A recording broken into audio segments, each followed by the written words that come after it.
Thank you very much and welcome back, everybody. So I think I'm here today because I've also just recently taken over as chair of the board of the National Police ICT Company as well. So at least I hope that's why. And I was set a very specific task here to talk about how new and digital technologies can improve the effectiveness and the efficiency of policing. So, you know, why do we need new technologies? Well, we reckon that by 2020, it's estimated that 85% of all business relationships will be managed without any human interaction whatsoever. And I was just reflecting when I was hearing Carl's presentation just before the coffee break on my youngest son, who is now 25, went on a holiday recently with 4 or 5 of his very best friends in the entire world. He's known them for about 9 years, and they all flew to Germany to have a weekend away, as only boys can. But believe it or not, he's known them, he's spoken to them for 9 years, but he's never actually sat down face to face and had a beer with them or a coffee. They've only ever met online. They met through a game called Call of Duty. There's a few faces, oh yes, I play. No, I don't play Call of Duty, but he does. And then they graduated on to Battlefield and goodness knows whatever else they play now.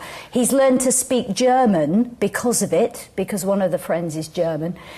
He's learned a lot about guns because one of them's in the US Marine Corps. And they all flew to this weekend in Germany and had the most wonderful time. And they are absolutely his best friends in the world. And we've always laughed and joked and called them his virtual friends.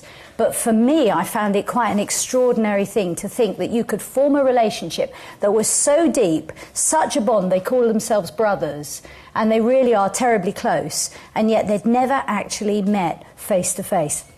So there you go. It's a whole new world out there. And when I reflect also that we're teaching children now in this country as young as 5 to do basic programming, is it any wonder that criminals are capitalising on this in a way we never imagined possible? So, how can new digital technologies improve the effectiveness and the efficiency of policing? Well, first of all, by learning how they're applied in other sectors. We can use resources more intelligently, we can target criminal activity more proactively and deliver a targeted response much faster.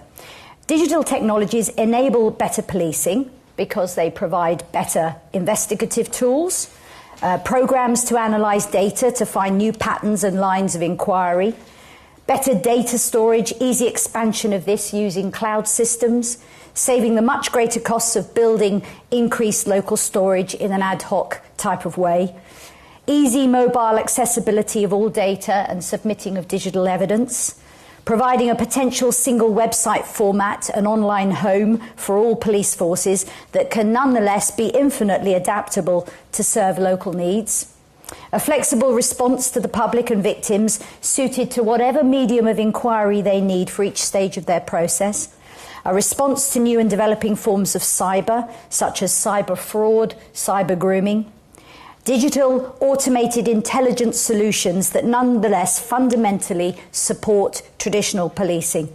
And this can include analysis of social media channels as sources of feedback on trending or sentiment analysis, as we've already heard. IT investment, this type of investment, focuses on areas of biggest policing benefit. It balances the need to realise cost efficiencies and synergies within a limited budget. In other words, all these services might be provided at considerable savings in cost as well. So, what's the role of the police ICT company in all of this? Well, it was set up a year or so ago, and the Home Secretary then at the time was very clear that she wanted the PCCs to own the police ICT company and be sort of responsible for setting that ICT strategy. And we had our first board meeting that I've first chaired on Monday of this week, and we actually agreed a new set of objectives for the company. So firstly, the company must work in partnership with all forces.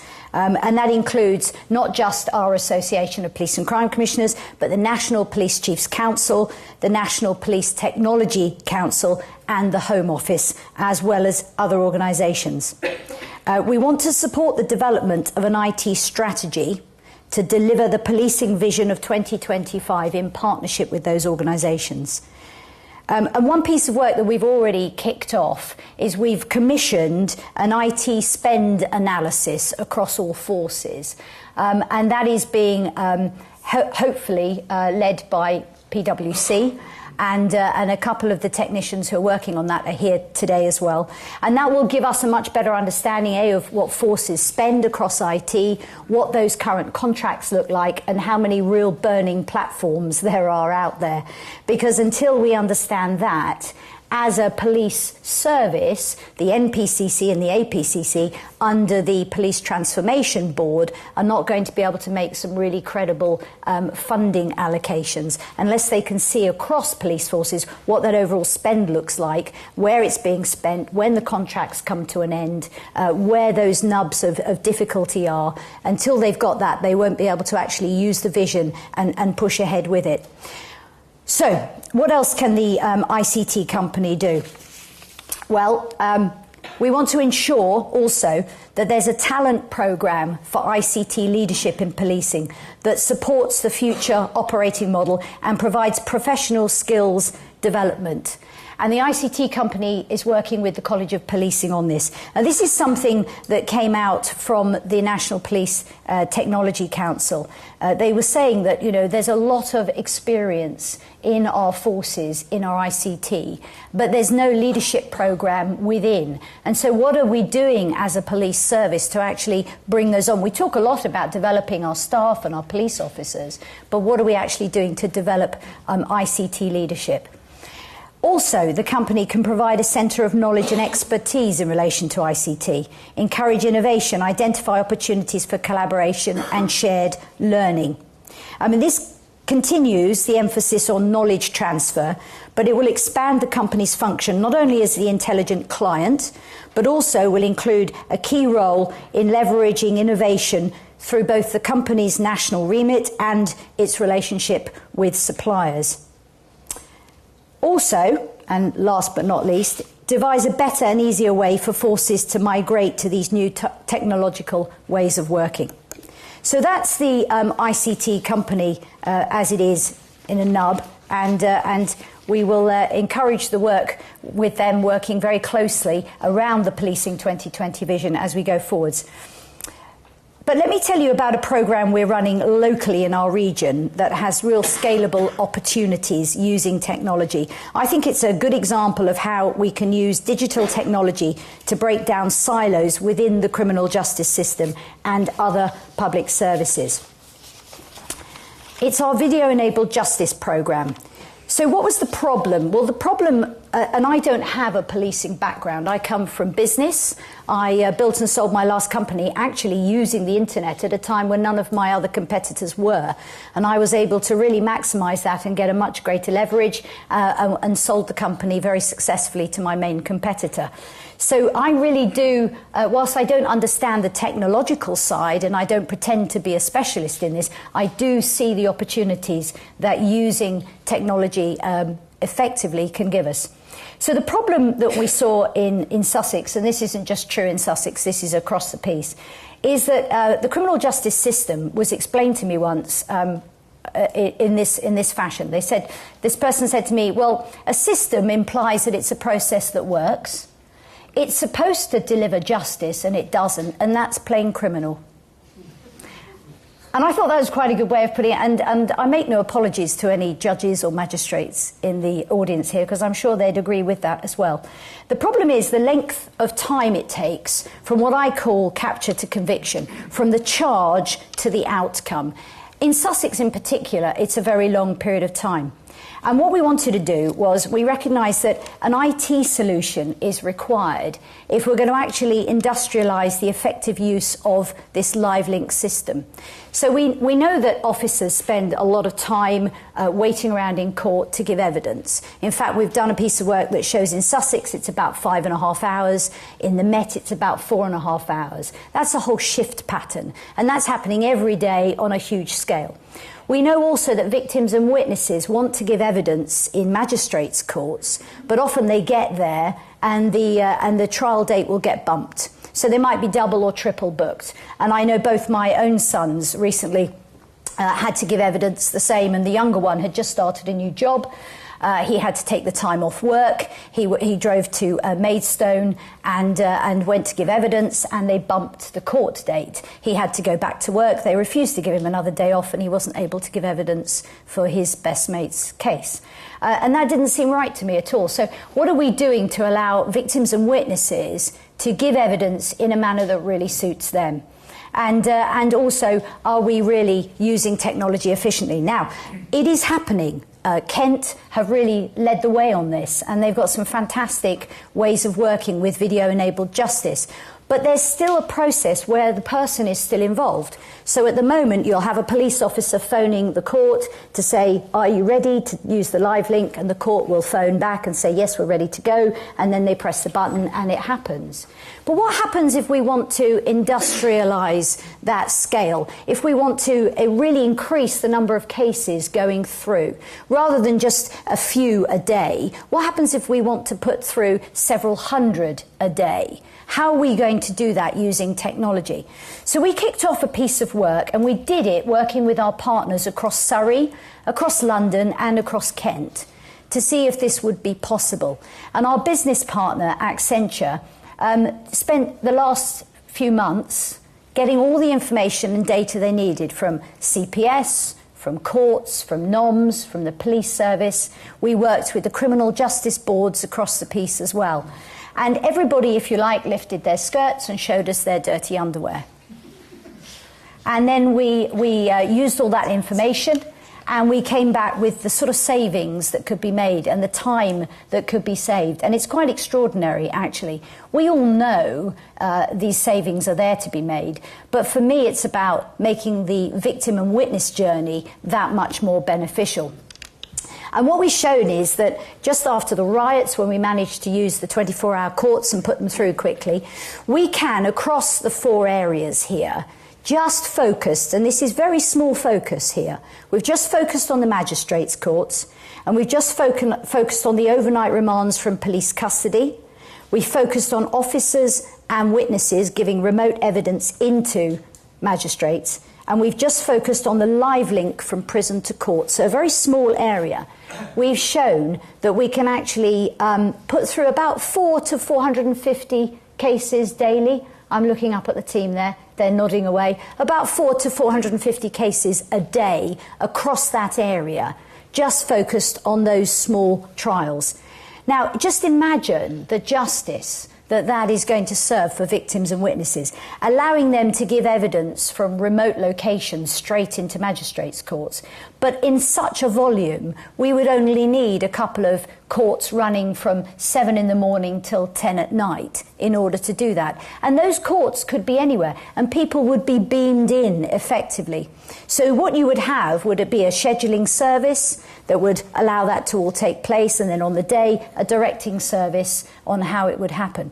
And if you want to learn a bit more about it, Nigel Smith from my office, who's been leading on this, is here today in the breakout session straight after me and the panel, and he will be able to tell you in a bit more detail what we're going to do with it.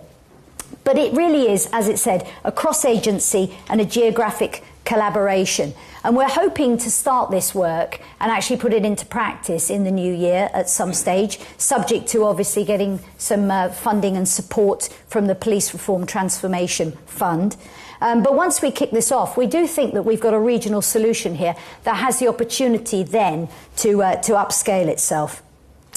It also, if anybody's wondering, works with all the national programmes, including Common Platform. So this is not instead of, this is absolutely in conjunction with. But Nigel can tell you a bit more about it. And this is a lovely little slide here, which you won't be able to read, I'm sure. Oh, you can actually. Marvellous. Isn't that great? But it really just shows you some of the difficulties, the blockages in the system to actually doing this. So the people, often the people lack confidence in the actual processes and also in the technology. They have different priorities. Different agencies in the criminal justice system have different priorities to work to, and they don't necessarily always complement each other. And there's no impetus, really, to improve and collaborate together. There's a huge impetus for each agency to worry about what's important to them, but not so much impetus for them to collaborate together. And that's why using my role was quite effective around our Criminal Justice Board, because I chair that in Sussex, and talking to colleagues around the other 2 criminal justice boards as well, both in Kent and in the Met, and understanding what their needs were, what some of their issues were, and using the sort of the convening powers that the Police and Crime Commissioner role has, bringing people together to say, actually, let's look out of your silo and let's look at the greater good. This is about the victims and the witnesses and swifter justice for everybody. Another issue was around the process. I mean, the processes are still very complicated and they are still manually led. So this is a solution to stop all that. And the last one is the technology. The technology is currently not in place to work across all the agencies. So hopefully that stimulated your interest for Nigel's session later, and if you don't get more than 3 people, you can't say I didn't try. And then I was asked to look at what are the next steps. Oh, crikey, this is a silver bullet question, isn't it? You know, how do you solve a problem like criminal justice and swifter justice? Well, I think this is about next steps. This is about leading in setting up more national, regional and local collaboration. And I do think the role of the Police and Crime Commissioner really can come to the fore in this.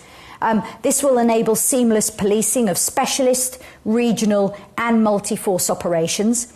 It will also enable more efficient digital collaboration with criminal justice, with local authorities and with regional specialists. Data, once captured, needs to be digitally analysed to understand and predict in real time people and location risks and possible events. That information and analysis needs to be available to everyone who needs it in real time and in a mobile format, because that's how we live our worlds, in order to enable effective and efficient delivery of policing services. And then data, once it's captured, should be treated as an asset for the future, for reuse and for maintenance. And just to leave you with the thought that I started with, you know, we don't just live in a real world now. We live in 2 worlds. We have the real world and we have the virtual world. We now inhabit both. And if you don't in this audience, I tell you now, our children do, and our children's children do too. Criminals inhabit both. We know that. They capitalise on technology in a way we never imagined possible 10 years ago even. But how do the police both those worlds? And I think Carl's last presentation probably blew all our brains, really, thinking about how do you actually capture that? How are we going to be policing us? And it's very interesting for me that a government's first duty is its security of its people. We spend a huge amount as a country on health, on keeping us all healthy, because a nation's greatest wealth is its health. And I wasn't the first person that said that, by the way. But I do believe that security of the people is absolutely paramount. And when you consider the billions that we spend in the National Health Service as a country and the 8.3 billion that we spend on policing and security, it's a very small amount for keeping us all safe. And I think with the 2 worlds that we now inhabit, there's probably a conversation that needs to be had on how important is our security to us all. So